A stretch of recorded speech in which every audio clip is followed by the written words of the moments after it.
नमस्कार, मी सुभाष हनुमंते. आपण पाहताय चारवाक टीव्ही.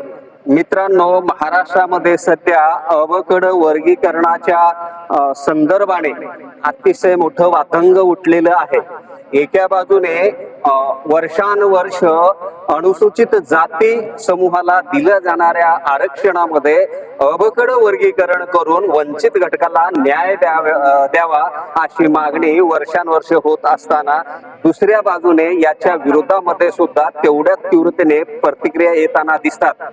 त्याचाच एक भाग म्हणून आज मुंबईच्या आझाद मैदानामध्ये लोकसवराज्य आंदोलनाचे संस्थापक डॉक्टर रामचंद्र भरांडे यांच्या नेतृत्वामध्ये मोठं धरणं आंदोलन आज चालू आहे. त्या निमित्ताने डॉक्टर रामचंद्र भरांडे सर, महाराष्ट्रामध्ये सध्या या विषयावर अतिशय साधक बाधक चर्चा होताना दिसते. जसं समर्थनात लोक आहेत तसंच विरोधामध्ये होत आहेत. याविषयी आपली काय भूमिका आहे? अनुसूचित जाती आरक्षणामध्ये संख्येनं कमी असलेल्या आणि कमजोर असलेल्या जात समूहावर आरक्षणाच्या वितरणामध्ये मोठ्या प्रमाणामध्ये अन्याय झालेला आहे. याच्या एकूण सविस्तर आणि महत्वपूर्ण अभ्यास लोकूर समिती,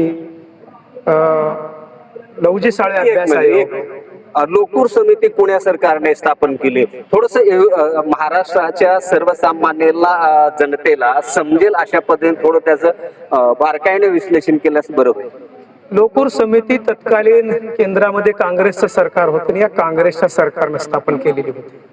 सुरुवातीला लोकूर कमिशनचे निर्माण करण्यात आलं केंद्र सरकारनं, ते सुद्धा काँग्रेसचंच होतं. त्या लोकूर समितीने सुद्धा अनुसूचित जातीमध्ये महाराष्ट्रातच नाही देशांतर्गत जे काय 1120 एससी संवर्गात येणाऱ्या जाती आहेत त्या जातींना त्यांना न्याय मिळत नाही. आरक्षणाच्या वितरणामध्ये मोठ्या प्रमाणात विषमता निर्माण झालेली आहे. परिणामी हे आपल्या संविधानिक हक्कापासून दूर जात आहेत. अशा प्रकारची शिफारस करताना त्यांनी सांगितलं होतं की याच्यामध्ये वर्गीकरण करण्यात यावं. त्याच्यानंतर उषा मेहरा समिती सुद्धा तत्कालीन काँग्रेस सरकारने स्थापन केलेली होती. त्या उषा मेहरा समितीने सुद्धा तत्कालीन काँग्रेस सरकारकडे हे दोन्ही समिती काँग्रेसचे सत्ता केंद्रामध्ये असताना स्थापन झालेल्या होत्या आणि या दोन्ही समितीने अनुसूचित जातीतली विषमता कमी करण्याच्या अनुषंगानं उपवर्गीकरणाची शिफारस केलेली होती. महाराष्ट्रामध्ये 2003 ला लहुजी साळवे अभ्यास आयोगाची स्थापना तत्कालीन मुख्यमंत्री सुशील कुमार शिंदे यांच्या काळात झालेली होती आणि या समितीने सुद्धा महाराष्ट्रातल्या एकूण अनुसूचित जातीच्या अंतर्गत निर्माण झालेला जो काही असमतोल आहे विकासाचा, सामाजिक न्यायाच्या वितरणाचा, याचा सविस्तर अशा प्रकारचा अभ्यास करून महाराष्ट्र सरकारला एकतर या अनुसूचित जातीच्या आरक्षणाचं उपवर्गीकरण करण्यात यावं, अन्यथा मातंग आणि त्यांच्या तत्सम जात समूहाला 5% स्वतंत्र आरक्षण देण्यात यावं अशा प्रकारची शिफारस करण्यात आलेली होती. आज लहुजी साळे अभ्यास आयोग असेल, उषा मेहरा कमिशन असेल, लोकूर कमिशन असेल, आज त्यानंतर महाराष्ट्रामध्ये एकनाथ शिंदे मुख्यमंत्री असताना सुप्रीम कोर्टाचा 1 ऑगस्ट 2024 ला निर्णय आल्याच्या नंतर 15 ऑक्टोबर 2024 ला महाराष्ट्र सरकारने न्यायमूर्ती अनंत बद्दर समितीची स्थापना केलेली होती. या समितीने सुद्धा या वर्गीकरणाच्या आणि या मागणीच्या अनुषंगानं अभ्यास करून आपला अहवाल 16 मार्च 2026 ला फडणवीस सरकारकडे दाखल केलेला आहे. आणि असं या सगळ्या आजपर्यंतच्या अभ्यासाच्या, आजपर्यंतच्या सगळ्या चळवळीचा एकूण आता अनुसूचित जातीच्या लाभवंचित जात समूहाच्या पदरामध्ये वर्गीकरणाच्या माध्यमातून न्याय मिळत असताना, ती वेळ जवळ येऊन टेपली असताना या ठिकाणी मुद्दामून एक अशा प्रकारचा खोटा प्रचार केला जात आहे की अनुसूचित जातीच्या अंतर्गत जर फूट पडली तर फार मोठं वादंग निर्माण होईल. ही फूट RSS भाजपाचं एक षड्यंत्र आहे. ही फूट दलितांना फोडा आणि झोडा नीतीचा वापर करून परत गुलामी लादण्याच्या उद्देशानं या ठिकाणी केली जात आहे, अशा प्रकारचा अपप्रचार केला जातोय. हा अपप्रचार फार अनुसूचित जातीमधल्या कमजोर आणि न्यायापासून वंचित असलेल्या जात समूहाविषयी प्रेम आहे या पवित्र उद्देशाने केला जात नाही, ही याच्यातली एक वस्तुस्थिती आहे. आणि म्हणून बाबासाहेब आंबेडकरांना जी समता अपेक्षित होती, फुलेंना जी समता अपेक्षित होती, भारतीय संविधानाला जी समता अपेक्षित आहे, त्या समतेचं उद्दिष्ट पूर्ण करायचं असेल तर अनुसूचित जातीच्या आरक्षणाचं उपवर्गीकरण होणं काळाची गरज आहे, परिस्थितीची गरज आहे. जर उपवर्गीकरण होत नसेल तर या समूहाला, प्रगत समूहाच्या बरोबरीने या समूहाला संविधानिक हक्क प्रदान करण्याच्या अनुषंगाने कुठलीही उपाययोजना यशस्वी ठरलेली नाही, ती ठरणार नाही, अशा प्रकारचे त्याच्यातलं सत्य आहे. दुसरा एक प्रश्न असा उपस्थित होतो, स्वातंत्र्याच्या पूर्वीपासून अनुसूचित जाती जनजातीवर काम केलं जात आहे. जर हा समूह एकजिन्सी आहे असं जर म्हटलं गेलं तरी आज ताग आहे. स्वातंत्र्याच्या 75 वर्षानंतर सुद्धा संविधान आपण स्वीकारल्यानंतरही या ज्या समूहातील जाती आहेत एकमेकाविषयी बेटी व्यवहार करताना दिसत नाही. अगर एक जिन्सी हा समूह असेल तर एकमेकांमध्ये बेटी व्यवहार करण्याला काय अडचण आहे? जर बेटी व्यवहार होत नसेल, अनेक ठिकाणी रोटी व्यवहार सुद्धा होत नाही, अशा परिस्थितीमध्ये हा समूह एकजिन्सी आहे, एकाच कुटुंबातला आहे, या प्रश्नाकडे कसं पाहताय? जे काही 10 निकष अनुसूचित जातीची यादी करताना ठरवण्यात आलेले होते हे अस्पृश्य आहेत, त्यांच्या घरी ब्राह्मण पूजा करत नाही किंवा हे ब्राह्मणाला मानत नाही, अजून त्यांची सावली वगैरे विंटाळ मानली जाते, हे गोमांस खातात, हे जे काही 10 निकष आहेत, या 10 निकषाच्या अनुषंगाने विचार करत असताना ते पूर्ण आहेत असं मी आज घडीला तरी म्हणणार नाही आणि ते नाहीत सुद्धा. या अनुसूचित जातीमध्ये येणाऱ्या उपजाती आहेत ना, ह्या स्वतंत्र आहेत. महाराष्ट्रामध्ये मांगवाडा, महारवाडा, चांबारवाडा अशा प्रकारचं सर्रास बोललं जातं. आणि शिवाय त्याच्या पलीकडे जाऊन जसे गाव गाड्यामध्ये त्यांच्या स्वतंत्र वस्त्या आहेत, तसं यांचे स्मशान सुद्धा जवळ असले तरी स्वतंत्र आहे. आणि रोटी बेटी व्यवहार तर होतच नाही, ही गोष्ट सत्यच आहे. परंतु यांचे जे काही अपेक्षित होतं बाबासाहेब आंबेडकरांना, हे एका ठिकाणी राहतील, संघटित राहतील आणि आपल्या न्याय हक्कासाठी लढतील, अशा प्रकारची जी काही अपेक्षा होती ती काळाच्या कसोटीवर उतरलेली नाही. या देशामध्ये वर्णव्यवस्था आहे आणि वर्णव्यवस्थामध्ये जाती व्यवस्था आहे. एक जात दुसऱ्याविषयी असूया आणि द्वेषाचा विचार करू नका, त्याच्या ताकदीचा वगैरे विचार करू नका. जो अधिक गरीब आणि कमजोर आहे त्याला अधिकचा वाटा इतर प्रगत समाजाच्या आणि सक्षम समाजाच्या बरोबरीला आणायचा असेल तर त्याला अधिकचा वाटा दिला पाहिजे, अशा प्रकारची बाबासाहेबांनी भूमिका मांडलेली आहे. या प्रश्नाचं मी थोडक्यात आपल्याकडून उत्तर अपेक्षित करतो. डॉक्टर बाबासाहेब आंबेडकर बऱ्याच भाषणामध्ये असं म्हटलेलं आपल्याला वाचायला मिळते वगैरे. बाबासाहेब म्हणाले की महारामांगांनी आता सोयरे झालं पाहिजे, एकमेकांच्या मुली एकमेकांना दिल्या पाहिजे.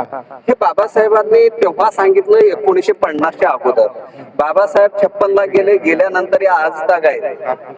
महारांनी आणि मांगांनी दोन्ही समूहाने त्यांचं म्हणणं, बाबासाहेबांचं म्हणणं ऐकलं नाही, त्यांच्या विचाराला महत्व दिलं नाही, म्हणून हे आरक्षण मागण्याची वेळ आली आहे असं तुम्हाला वाटतं का?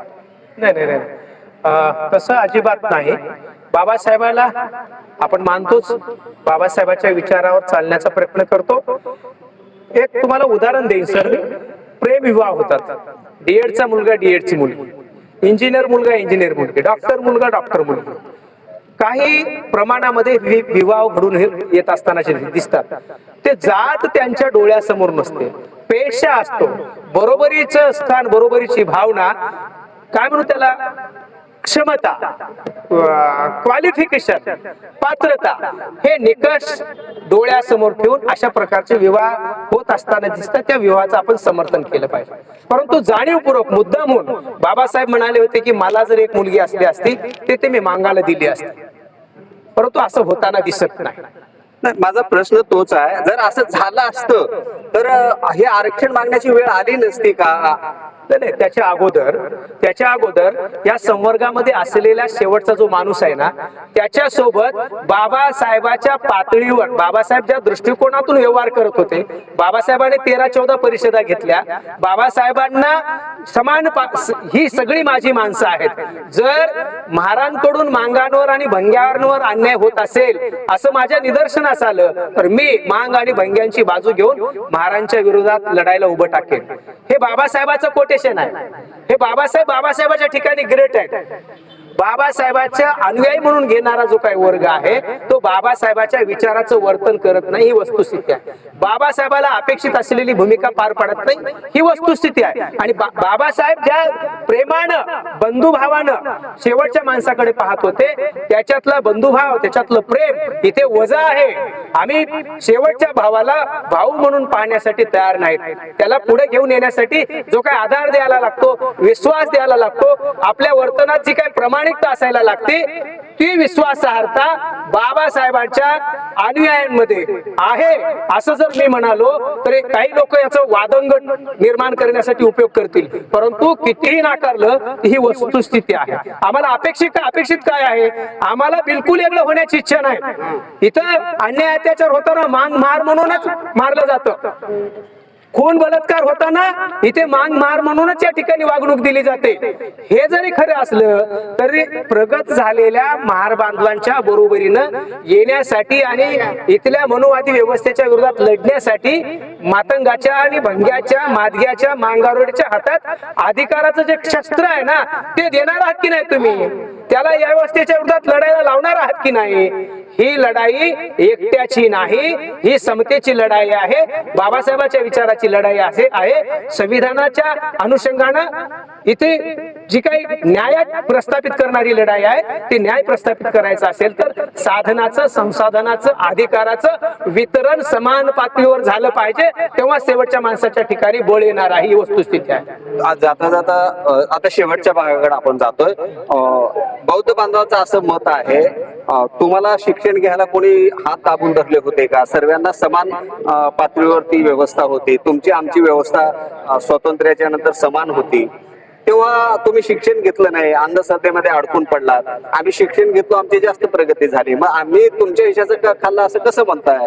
असं त्यांचं मत आहे. त्यावर तुमचं संक्षिप्त काय मत? ते ओढून घेत आहेत बऱ्याचशा गोष्टी. ओढून घेण्याच्या पाठीमाग त्यांची भावना फार शुद्ध आहे असं मला अजिबात वाटत नाही.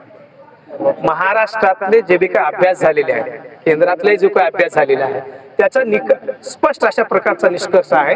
ज्या सक्षम आणि संघटित जाती आहेत, साहजिकच शासनावर, प्रशासनावर, धोरण निर्माणकर्त्यावर त्या संघटित जातीच्या ताकदीचा प्रभाव पडत असतो. आणि म्हणून जेव्हा संघटित जातीच्या ताकदीचा प्रभाव शासन प्रशासनावर पडतो, तेव्हा बेरजेचं सत्तेचं राजकारण करण्यासाठी सरकार संघटित जातींना झुकतं माप देण्याचं काम करतं.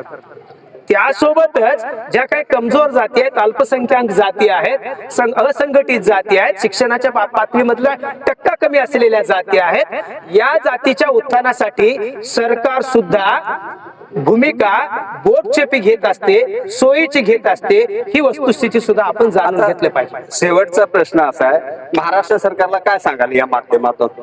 महाराष्ट्र सरकारनं अनुसूचित जातीच्या आरक्षणाचं उपवर्गीकरण करत असताना अभ्यासाच्या नावाखाली वेळ घातला 2.5 वर्ष.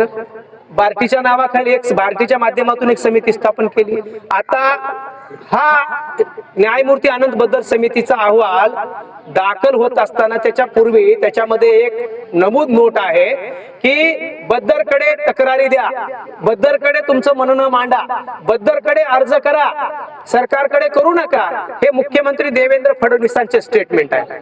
आणि मग या तक्रारी, अर्ज, हरकती बद्दरकडे जर करण्याची व्यवस्था होती तुमच्या मिनिट्स मध्ये, तुमच्या त्या सर्क्युलर GR मध्ये, तर आता रमेश अग्रवाल समितीची स्थापना कशासाठी केली हा मुळात महत्वाचा मुद्दा आहे. आणि जर खरंच सरकारला अनुसूचित जातीच्या आरक्षणामध्ये उपवर्गीकरण करून मातंग समाज आणि तत्सम अन्यायग्रस्त लाभवंचित जातींना आम्ही न्याय देणारं सरकार आहोत. फडणवीसांना मसिया व्हायचं असेल तर त्यांनी बिलकुल झालं पाहिजे, परंतु भांडणं लावून नको. भांडणं लावण्याचं काम फडणवीस यांनी करू नये. ते खूप सक्षम आहेत, निर्णय घेण्याची क्षमता त्यांच्यामध्ये प्रचंड आहे, त्यांना कोणी रोखलेलं नाही. बदर समितीचा अहवाल आपल्याकडे आला असेल, आता 30 तारखेला बदर समितीचा रमेश अग्रवाल समितीचा हरकतीचा कालावधी संपणार आहे. 1 मेला महाराष्ट्र दिन आणि कामगार दिवस आहे. 2 दिवसामध्ये सुनावणी घेण्यात यावी आणि महाराष्ट्र सरकारने अनुसूचित जातीच्या वर्गीकरणाची तारीख डिक्लेअर करावी, मंत्रिमंडळामध्ये बैठक ठेवावी. परवा दिवशी कर्नाटकानं उपवर्गीकरणाचा निर्णय घेतला. महाराष्ट्र सरकार या पार्श्वभूमीवर वर्गीकरणाचा निर्णय घेणार आहे का? तो घ्यावा. या ठिकाणी जाती अंतर्गत विद्वेष निर्माण करण्यासाठी, त्याला हवा देण्यासाठी ह्या वर्गीकरणाचा वापर कृपया करू नये. आम्ही भाऊ आहोत. आम्हाला मांग विरुद्ध महार आणि महार विरुद्ध मांग अशा प्रकारची लढाई लढायची नाही. लढाई आहे शेवटच्या माणसाला समाजाच्या मुख्य प्रवाहात येण्यासाठी वर्गीकरण ही मात्रा क्रांतिकारक ठरणार आहे. तेव्हा या आरक्षण वर्गीकरणाची अंमलबजावणी फडणवीसांनी तात्काळ करावी. जर वेळ झाला लागला तर निश्चितपणाने याचे परिणाम या सरकारच्या समोर येणाऱ्या काळामध्ये दिसून येऊ शकतात. आपण चारवाक्याविषयी बोललात त्याबद्दल धन्यवाद. आज 27 एप्रिल 2026 पासून यांचं इथे आंदोलन चालू आहे. बघू येणाऱ्या काळामध्ये शासन याकडे कसं पाहते, काय निर्णय घेते. धन्यवाद.